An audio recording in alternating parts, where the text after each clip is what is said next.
ಚನ್ನಪಟ್ಟಣದಲ್ಲಿ ನಿಖಿಲ್ ಕುಮಾರಸ್ವಾಮಿ ಸೋಲಿನ ನಂತರ ಮೈಸೂರಿನಲ್ಲಿ ದಳದಂಗಲ್ ಜೋರಾಗಿದೆ. ಜಿಟಿ ದೇವೇಗೌಡ ಮತ್ತು ಸಾರಾ ಮಹೇಶ್ ನಡುವಿನ ಮುನಿಸು ಈಗ ಮತ್ತಷ್ಟು ಸ್ಫೋಟವಾಗಿದೆ. ಚನ್ನಪಟ್ಟಣದಲ್ಲಿ ಪ್ರಚಾರಕ್ಕೆ ನನ್ನನ್ನ ದೇವೇಗೌಡರು ಕರೆದಿಲ್ಲ ಅಂತ ಜಿಟಿಡಿ ಹೇಳಿದ್ರು. ಅದಕ್ಕೆ ಸಾರಾ ಮಹೇಶ್ ತಿರುಗೇಟ್ ಕೊಟ್ಟರು. ಮುಂದುವರೆದು ಜೆಡಿಎಸ್ ಶಾಸಕರನ್ನ ಸೆಳೆಯುವ ಯೋಗೇಶ್ವರ್ ಮಾತಿಗೆ ಸಾರಾ ಮಹೇಶ್ ಆಕ್ರೋಶ ಹೊರಹಾಕಿದ್ರು. ಎಲ್ಲರನ್ನ ಕರೆದುಕೊಂಡು ಹೋಗ್ತೀವಿ ಅನ್ನೋ ರೀತಿಯಲ್ಲಿ ಮಾತನಾಡೋಕೆ ಅವ್ರು ಯಾರು ಅಂತ ಯೋಗೇಶ್ವರ್ ಅವರನ್ನ ಶಾಸಕಿ ಶಾರದಾಪುರಿಯ ನಾಯ್ಕ ಪ್ರಶ್ನೆ ಮಾಡಿದ್ದಾರೆ.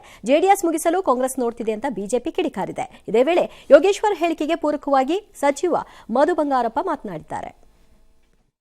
ಜನ ಸ್ನೇಹಿತರು ಹೇಳ್ತಾ ಇದ್ದೀರಿ, ಪ್ರಾದೇಶಿಕ ಪಕ್ಷ ಮುಳುಗೇ ಹೋಯ್ತು. ಕೆಲವು ಕಾಂಗ್ರೆಸ್ ನಾಯಕರಿಗೆ ಹೇಳಿ ಬಯಸ್ತೀನಿ, ಭ್ರಮೇಲಿರಬೇಡಿ. ನಮ್ಮ ನಾಯಕರು ಜಿಟಿ ದೇವೇಗೌಡರಿಗೆ ಹೇಳ್ತಾ ಇರೋದು, ನನ್ನನ್ನು ಯಾಕೆ ಕಳಂಕಿತನಾಗಿ ಮಾಡ್ತೀರಿ, ನನ್ನನ್ನು ಯಾಕೆ ನೀವು ಟಾರ್ಗೆಟ್ ಮಾಡ್ತೀರಿ? ನಿಮ್ಮ ಮೂಲಕ ನಾನು ಮನವಿ ಮಾಡೋದು, ನನ್ನನ್ನು ದೂರ. ಅವ್ರು ಯಾರು ಎಲ್ಲರನ್ನೂ ಕೊಂಡ್ಕೊಳ್ತೀವಿ ಅನ್ನೋ ರೀತಿಯಲ್ಲಿ ಮಾತಾಡೋದು ಏನು ಅದರ ಅರ್ಥ?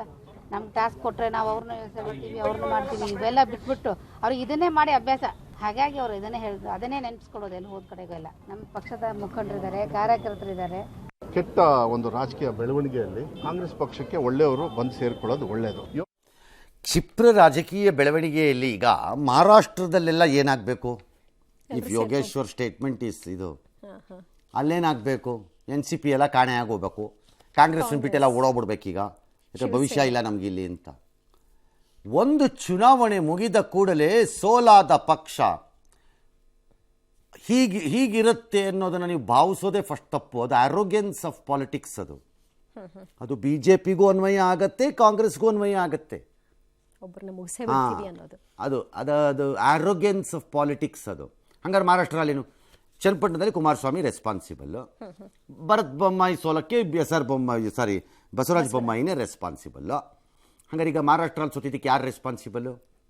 ಯಾರು ಕಾಣಿಸ್ತಿಲ್ಲ. ಯಾರು ಉತ್ತರ ಕೊಡಬೇಕಲ್ಲ ಅವಾಗ. ಹಾಗಾದ್ರೆ ಇದಪ್ಪ ಕಾಂಗ್ರೆಸ್ನವರೆಲ್ಲ ಓಡೋಗೋದು, ಅಲ್ಲಿಂದ ಓಡೋಗ್ಬಿಟ್ಟಿದ್ದಾರೆ ಭಾಳ ರಾಜ್ಯಗಳಲ್ಲಿ. This is the problem of Congress. ಅದು ಕರ್ನಾಟಕ ರಾಜ್ಯದಲ್ಲಿ ಕಾಂಗ್ರೆಸ್ಸು ಎಕ್ಸ್ಟ್ರೀಮ್ಲಿ ಪವರ್ಫುಲ್ ಆಗಿದೆ, ಆರ್ಗನೈಸೇಷನ್ ಇದೆ, ಪ್ಲಸ್ ಲೀಡರ್ಗಳಿದ್ದಾರೆ. ಈ ಲೀಡರ್ಗಳು, ಈ ಕಾಂಗ್ರೆಸ್ ಪಕ್ಷ ರಾಷ್ಟ್ರೀಯ ನಾಯಕರ ಮೇಲೆ ಡಿಪೆಂಡ್ ಆಗಿದೆ ಅಂತ ನನಗಂತೂ ಅನ್ಸಲ್ಲ. ಕಾಂಗ್ರೆಸ್ನವ್ರಿಗೆ ಅನ್ನಿಸ್ಬೋದು, ನನಗಂತೂ ಅನ್ಸಲ್ಲ ಅದು ಅವ್ರದ್ದು. ಆದರೆ ರಾಷ್ಟ್ರ ಮಟ್ಟದಲ್ಲಿ ಕಾಂಗ್ರೆಸ್ಸು ನಿಧಾನವಾಗಿ ಒಂಥರ ಡೆಸ್ಪರೇಷನ್ ಪೊಸಿಷನ್ ಮೂವ್ ಆಗ್ತಿದೆ ಭಾಳ ಕಡೆಗಳಲ್ಲಿ. ಒಂದೊಂದು ರಾಜ್ಯ ಆದಮೇಲೆ ಒಂದೊಂದು ರಾಜ್ಯವನ್ನು ಕಳ್ಕೊಳ್ಳೋದು ಹೋಗಲಿ, ಕಳ್ಕೊಳ್ಳೋದು ಯಾರು ಬೇಕಾದ್ರೂ ಕಳ್ಕೋಬೋದು. ಸೋಲು ಗೆಲುವು ಇಸ್ ಕಾಮನ್, ಅದೇನು ದೊಡ್ಡದಲ್ಲ ಎಲೆಕ್ಷನಲ್ಲಿ. ಬಟ್ ಅದರ ಪೊಸಿಷನಿಂಗ್ ಏನಾಗ್ತಿದೆ ನೋಡಿ. ನಿಧಾನಕ್ಕೆ ಲಾಲೂಗ್ ಬಿಟ್ಟುಕೊಟ್ಟ ಬಿಹಾರಲ್ಲಿ ಏನಾಯಿತು, ನಿಧಾನಕ್ಕೆ ಸಮಾಜವಾದಿಗೆ ಬಿಟ್ಕೊಟ್ಟಿರೋ ಉತ್ತರ ಪ್ರದೇಶದಲ್ಲಿ ಏನಾಗಿದೆ, ನಿಧಾನಕ್ಕೆ ಮಮತಾ ಬ್ಯಾನರ್ಜಿನ ಕಳ್ಕೊಂಡ ಮೇಲೆ ವೆಸ್ಟ್ ಬೆಂಗಾಲಲ್ಲಿ ಏನಾಯಿತು, ನಾನು NCP ಫಾರಮ್ ಆದಾಗ ಶರದ್ ಪವಾರ್ನ ಕಳ್ಕೊಂಡಿದ್ದಕ್ಕೆ ಕಾಂಗ್ರೆಸ್ಗೆ ಮಹಾರಾಷ್ಟ್ರಲ್ಲಿ ಏನಾಗಿದೆ, ಹೀಗೆ ಎಲ್ಲ ಕಡೆಯಲ್ಲಿ ತಮಿಳ್ನಾಡಲ್ಲಿ ಏನಾಗಿದೆ.